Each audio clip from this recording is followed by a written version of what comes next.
Bonjour, mesdames, messieurs, et bienvenue à cette édition de la Tribune TVHR. En deuxième partie d'émission, nous allons accueillir Mme Mélanie Dufresne. Avec elle, on va parler du dossier des tarifs douaniers imposés par Donald Trump. Mme Dufresne est une des hautes responsables chez Tremcar, mais on l'accueille aussi et surtout parce qu'elle a été confirmée là, comme candidate pour la coalition Éric Latour. Elle se représente donc dans le district numéro 1, là, Vieux-Saint-Jean, Vieux-Iberville. Donc, on va faire un bilan avec elle et surtout des projets qui s'en viennent pour le centre-ville. Mais d'abord, on va parler avec mon prochain invité également des effets de Donald Trump sur nos entreprises et aussi du gala de l'excellence de la Chambre de commerce et d'industrie du Haut-Richelieu qui s'en vient très bientôt. C'est Michel Milot qui est notre invité, président et directeur général de la Chambre de commerce. Bonjour, M. Milot. Bonjour, ça va bien? Bien, très, très bien, merci. Donc, on vous accueillait pour parler du gala de l'excellence, mais évidemment, on n'a pas le choix de parler des effets. On appelle ça maintenant les effets Trump sur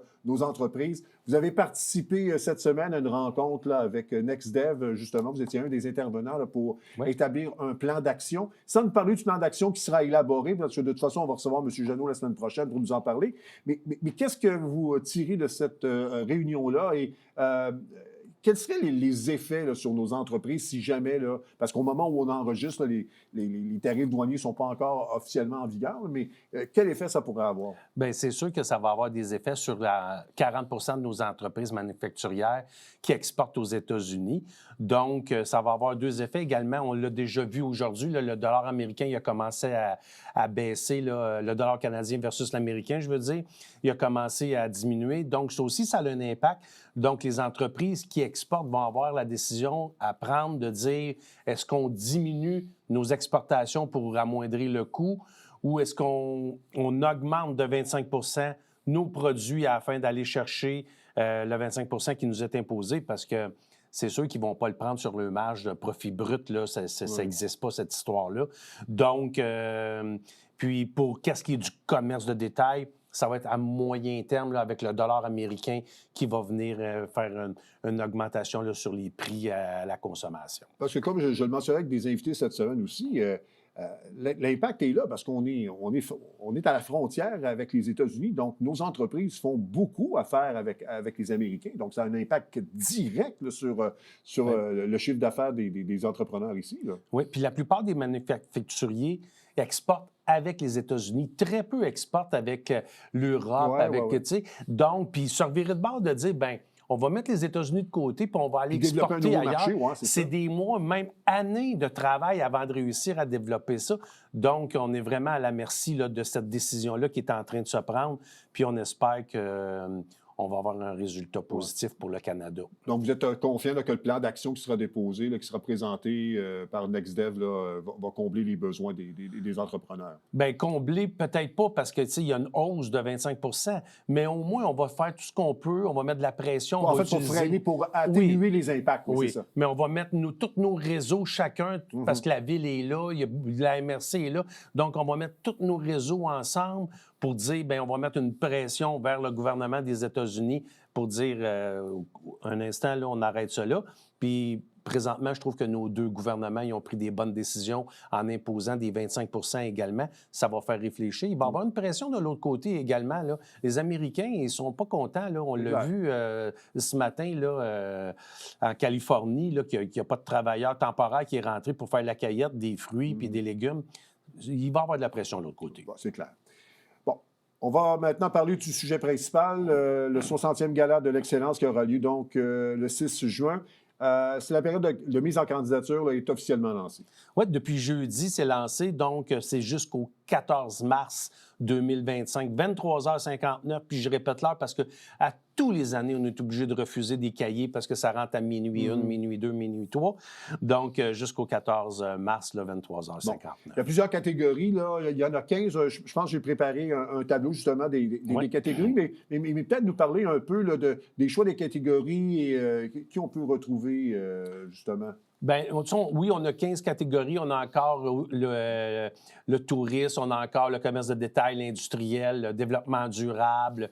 Mais on revient avec nos bourses, qui est super intéressant. Jeunes agriculteurs, on revient avec une bourse de 10 000 Peut-être qu'on va avoir encore le bonheur cette année d'avoir nos 3 élus, 4 élus qui vont nous donner une deuxième bourse comme les deux dernières années. Et on revient avec la bourse coup de pouce là, qui est ramassée là, à petite compte-goutte par l'aile jeunesse au courant de l'année. Puis, si c'est comme les 2 dernières années, bien, la Chambre va bonifier cette bourse-là également. Ouais. Puis, la catégorie qu'on a hésité là, à garder ou à retirer, c'est bonheur au boulot. On l'a mis en place là, avec la COVID, etc. Mais elle est très populaire, fait qu'on l'a gardée encore cette année, est encore d'actualité. Oui, parce que ça honore des gens qui, justement, font quelque chose qui n'est pas nécessairement remarqué, mais qui font quelque chose de spécial pour leur entourage. Hein. Exactement. Puis les entrepreneurs font des pieds et des mains pour la rétention de personnel, l'attraction de personnel, donc elle a encore sa place. Oui, c'est ça. Ça va se faire sur un thème particulier.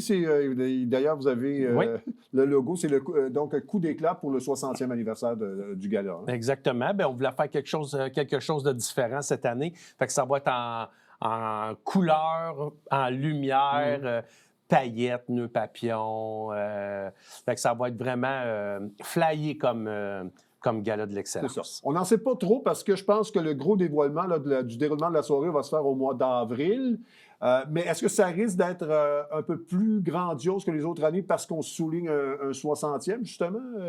Oui, ça va être plus d'actualité, plus au goût du jour. Ah bon? On va être ailleurs, puis naturellement, on va dévoiler ça en même temps que les finalistes le 23 avril là, chez Saint-Jean Hyundai. Bon, bien, parfait. Ça se passe à la corporation, au pavillon d'extase de la corporation de Saint-Jean? Exactement, oui. Le cocktail à 17h30. Et puis, après ça, là, 18h20, 18h30, on va rentrer dans la salle. On ne sait pas encore si on va avoir les 2 salles. L'année passée, on n'avait seulement qu'une salle. Mais pour commencer là, les festivités vers 18h45, 18h50. Et on ne sait pas qui va animer le soir encore? C'est un secret. OK, d'accord. C'est un secret. Okay. Ça va être dévoilé chez Saint-Jean Hyundai. Ah, d'accord. Parfait. Ouais.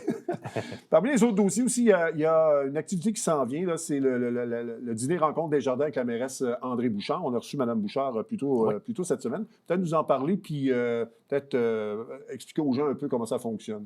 Oui, bien, le dîner de la mairesse, c'est fait sous forme d'entrevue. Donc, c'est des questions qui vont être préparées à l'avance, qu'elle n'aura pas. Elle va avoir seulement les termes où est-ce qu'on va aller, développement, le logement, des choses comme ça.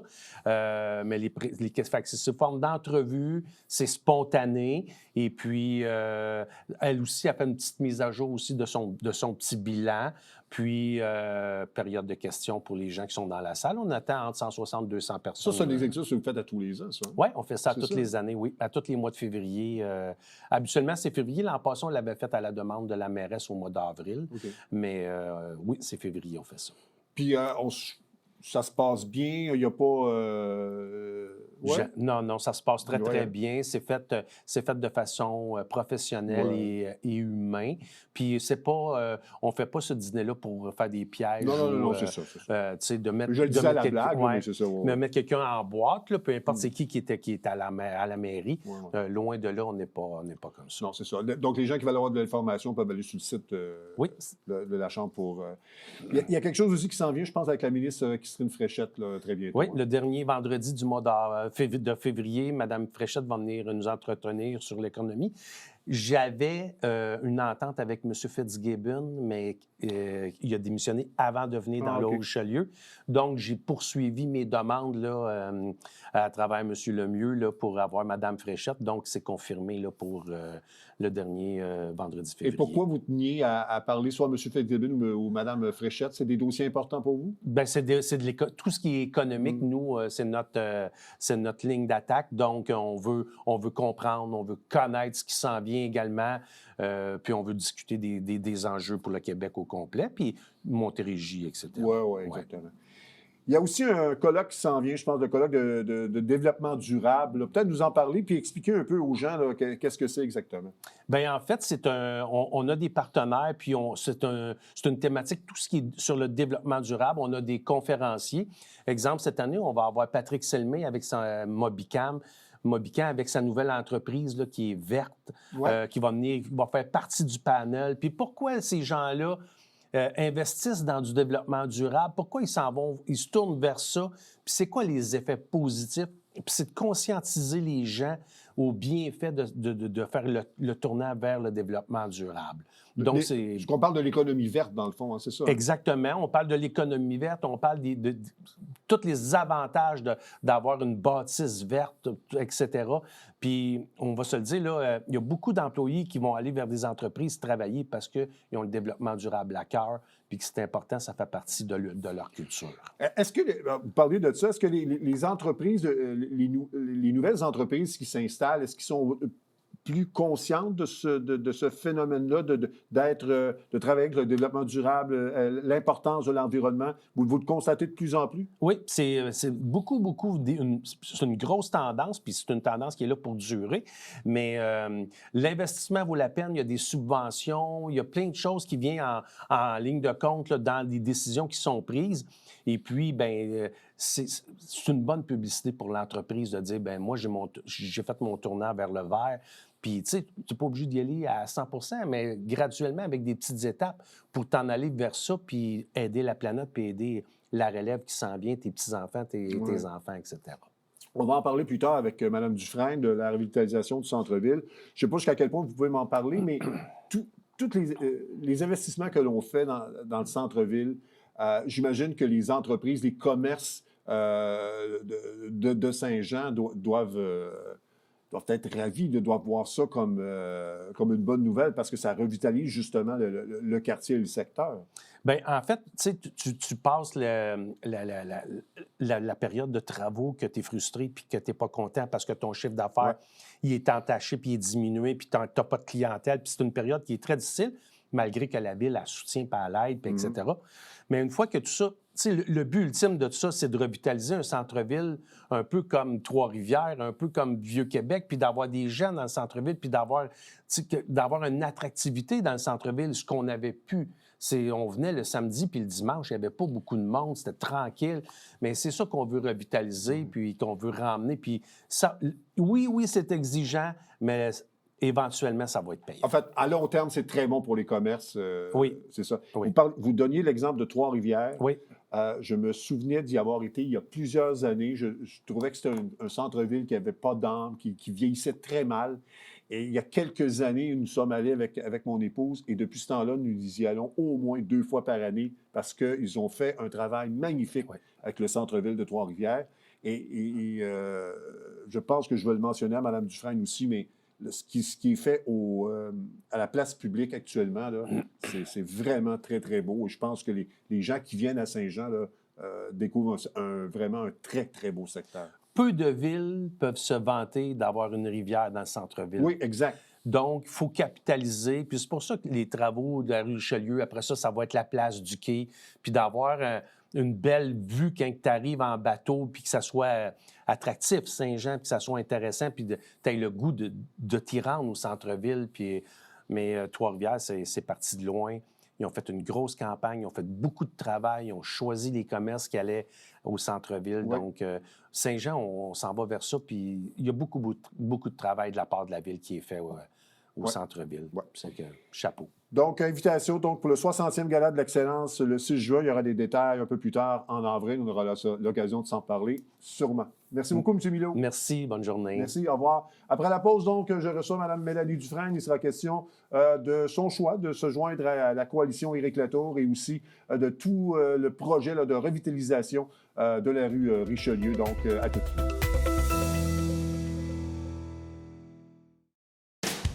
Salut, ici Alexandre Baudouin. Et François Trépanier. François, tout un show à Sport Express. On parle de marathon avec Anne-Lise Nadeau et de cartes de sport avec le propriétaire de la carte cachée, Olivier Durand. Let's go, Eagles. Oui. Manquez pas ça.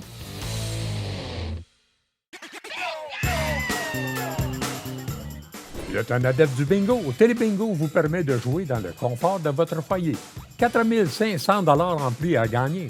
Et pour ce faire, vous devez vous procurer un livret comme celui-ci au coût de 9,50 $ chez l'un de nos détaillants, dont la liste apparaît sur notre site internet tvhr9.com. Donc, c'est un rendez-vous dimanche matin 9h30. Télébingo.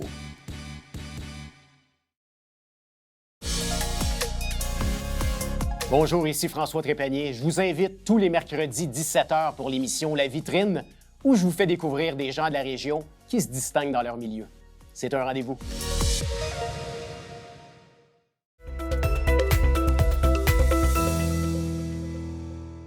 Ma prochaine invitée vient tout juste d'être confirmée comme candidate dans l'équipe coalition Éric Latour. C'est la conseillère sortante du district Vieux-Saint-Jean, Vieux-Iberville, Mme Mélanie Dufresne. Mme Dufresne, bonjour, bienvenue. Bonjour, merci.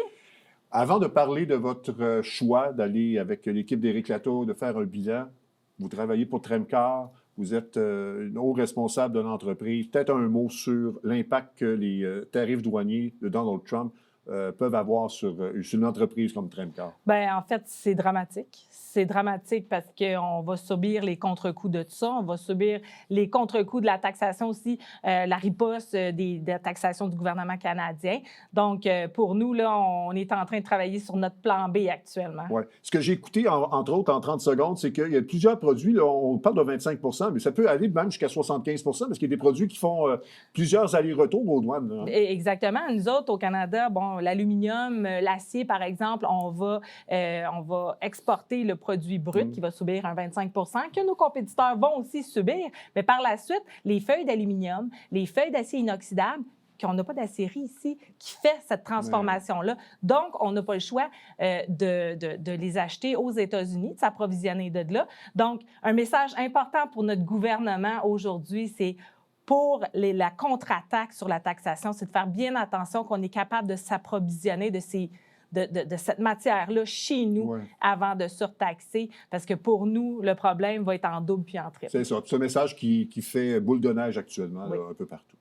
Donc, on va revenir dans le vif du sujet. Donc, confirmation de votre passage avec la coalition Éric Latour. Peut-être nous expliquer un peu votre décision là, de vous joindre à Éric Latour pour la prochaine campagne électorale. Ce qu'on a de besoin actuellement, on a des grands besoins dans notre communauté en frais d'itinérance, en frais de logement. On a besoin de quelqu'un qui a une mentalité d'affaires.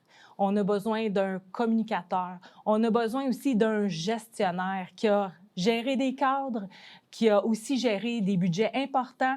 Je pense que là, ça se résume à ça. Pour créer de la richesse dans notre ville, on a besoin de quelqu'un qui est assez compétente dans ce domaine-là. Alors, c'est la raison pour laquelle je me suis joint à l'équipe Latour. Bon.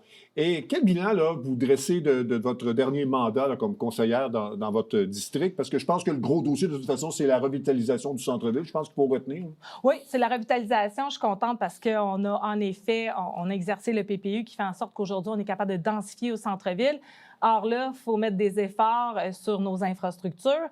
Les projets d'infrastructure au centre-ville ont débuté avec mon mandat en 2013 parce qu'avant, il n'y avait pas grand projet d'infrastructure dans le secteur. Donc aujourd'hui, je suis contente de dire qu'on a débuté des travaux d'infrastructure autant du côté de Saint-Jean que du côté d'Iberville pour éliminer l'eau dans le sous-sol de beaucoup de mes citoyens par la cause aussi de la densification. Donc, il faut vraiment continuer dans cet essor-là. Là, on a voté des projets au dernier conseil pour la rue Richelieu, la deuxième phase, Maria-Boivin, la 7e avenue, la rue Riendeau. Donc, ça se concrétise. On continue notre démarche. J'avais aussi la 4e rue au coin de la 4e avenue, je veux dire, et la 4e rue. C'est des secteurs où est-ce qu'ils sont maintenant au PQI qu'ils n'étaient pas avant. Donc, on va pouvoir commencer à planifier aussi ces travaux d'infrastructure-là qui sont urgents pour nos citoyens. Donc, ça fait plus de 10 ans que vous êtes conseillère. Ouais.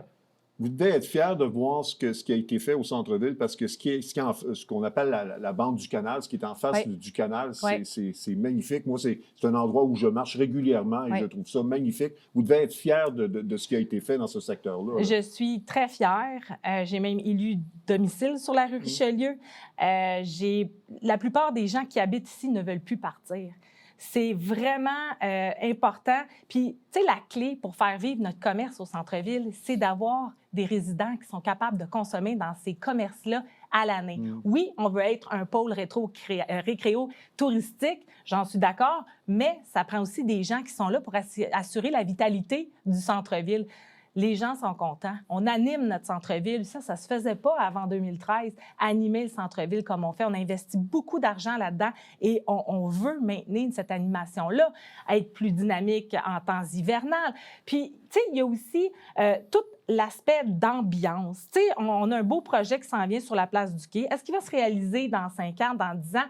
Je ne peux pas vous l'assurer. Mais ce que je peux vous dire, par contre, c'est qu'il y a du travail qu'on peut faire à mettre des tables à pique-nique, à mettre des speakers pour avoir de la musique. Tu sais, on est capable de créer une ambiance. Moi, je dis toujours, ma table est peut-être pas belle, mais je peux mettre une nappe par-dessus en attendant. Donc, j'ai réalisé certains projets de cette façon-là, puis j'entends poursuivre ce que je fais finalement. Je vais me permettre un petit bémol, par exemple, Oui. parce que moi, je travaille à Montréal. Oui. Montréal, le problème de stationnement existe. Est-ce que vous pensez offrir un plus grand choix d'endroits de stationnement? Parce que là, le centre-ville va appeler à se développer de plus en plus d'activités. Oui. Est-ce que c'est dans les plans, ça? Bien, dans le cadre du PPU, c'est sûr que là, toutes les nouvelles constructions, on va obliger du stationnement souterrain. Ça, c'est la première chose, c'est très important pour nous.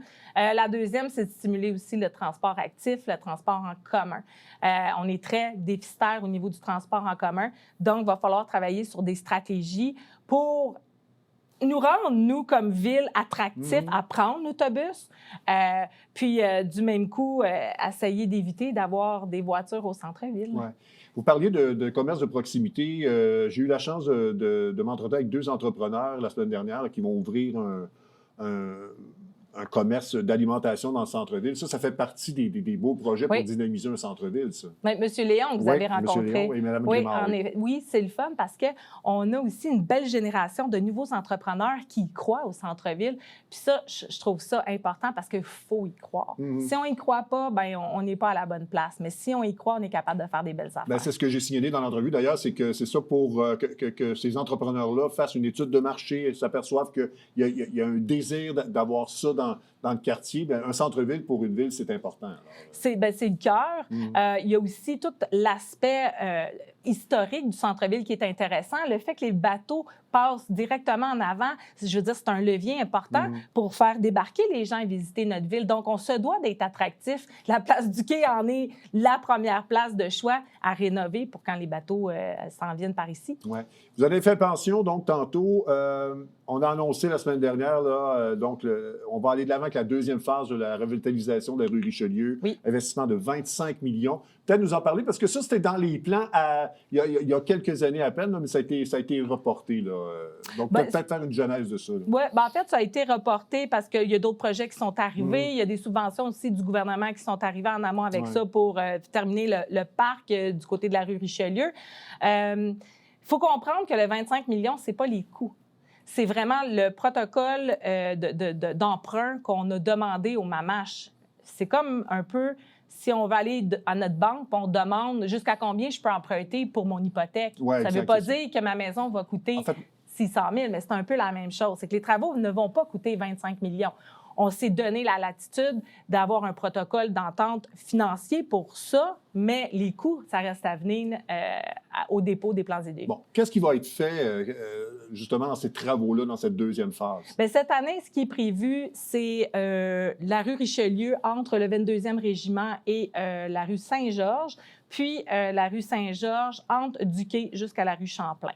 Ça doit se faire en 3 phases, mais c'est prévu pour 2025. Donc, on parle d'infrastructure, là, refaire complètement. Au complet, là. divisé pour permettre de la densification. On a des projets de logement qui s'en viennent aussi. Puis ça, c'est des belles taxes qui rapportent à notre ville. Puis le fait qu'on est dans un milieu qui est densifié, ça ne nous coûte pas plus cher en frais de service. Donc, c'est quelque chose, c'est important, c'est un bon investissement à ce niveau-là. Puis, par la suite, en 2026, là, on va se rabattre sur la rue Richelieu entre Saint-Georges et Saint-Jacques. Bon.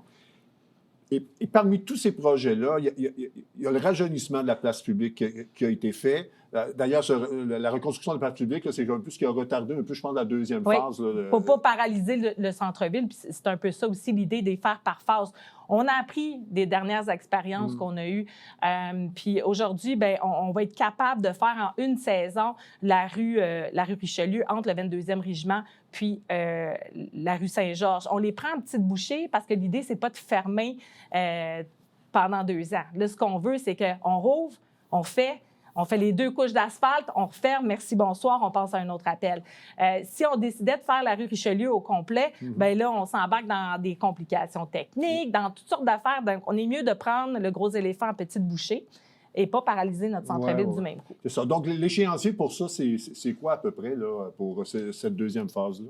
26. Donc, 25 du côté, le tronçon que je vous ai parlé, puis 26, vraiment le tronçon qui est plus commercial entre Saint-Jacques et Saint-Georges. Puis après ça, c'est la fin, on s'en va du côté d'Iberville. Bon, parfait. Bon, vous avez parlé aussi de logement.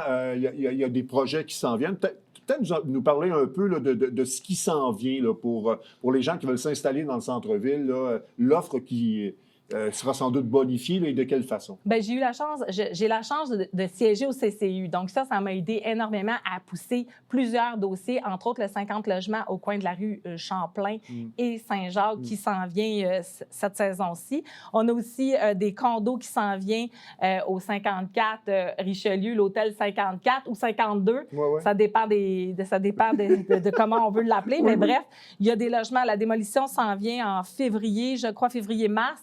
Puis l'entrepreneur, lui, entend vraiment construire cette saison-ci. Puis on a aussi Cabinex. Du côté d'Iberville, on a un 93 logements qui s'en vient. C'est 2 bâtiments du côté de Cabinex entre la 7e puis la 6e avenue. C'est des bonnes nouvelles parce que actuellement, c'était des ibénistes. Il y avait beaucoup de transport, beaucoup de problématiques de transport à proximité d'une école. Donc là, on s'en vient avec du logement de qualité. Donc, j'en suis bien contente. Oui. Ça va changer la face un peu de notre secteur. Ça va l'embellir. Oui, tout à fait, tout à fait. En terminant, globalement, là, comment vous voyez la ville de Saint-Jean pour les 4 prochaines années si vous êtes réélu comme conseillère? Là? Pas simplement pour votre district, mais pour l'ensemble de la ville. Bien, écoutez, là, on est dans une dynamique de reconstruction, en tout cas pour le centre-ville, mais pour beaucoup tu sais, le moratoire, ça nous a vraiment fait mal. Donc, on a un travail d'infrastructure à faire, mais si on fait ça intelligemment, puis on le fait de façon cohérente à créer de la nouvelle argent à chaque fois. Puis ça, quand je dis ça, je dis, bien, au centre-ville, si on est capable de densifier au centre-ville à moindre coût, bien, faisons les infrastructures au centre-ville tout de suite pour être capable de lever, pour générer des taxes, qui va nous amener cet argent-là ailleurs dans d'autres coins de la ville qui sont peut-être moins pressants, mais qu'on pourra réinvestir dans les infrastructures. Donc, il faut le faire intelligemment. Alors, c'est pour ça que ça nous prend quelqu'un qui est communicateur, ça nous prend quelqu'un aussi qui a la pensée des affaires un peu pour être capable d'arriver à nos fins. Bon, c'est ça. Merci beaucoup, Mme Dufresne, pour cette entrevue. Merci d'avoir accepté l'invitation. On vous souhaite bonne chance. On aura sans doute l'occasion de se reparler très bientôt. Merci à vous. Merci, au revoir. Voilà, ça se termine pour cette édition de la Tribune TVHR pour aujourd'hui. J'espère que ça vous a plu. À la prochaine, mesdames, messieurs. Au revoir.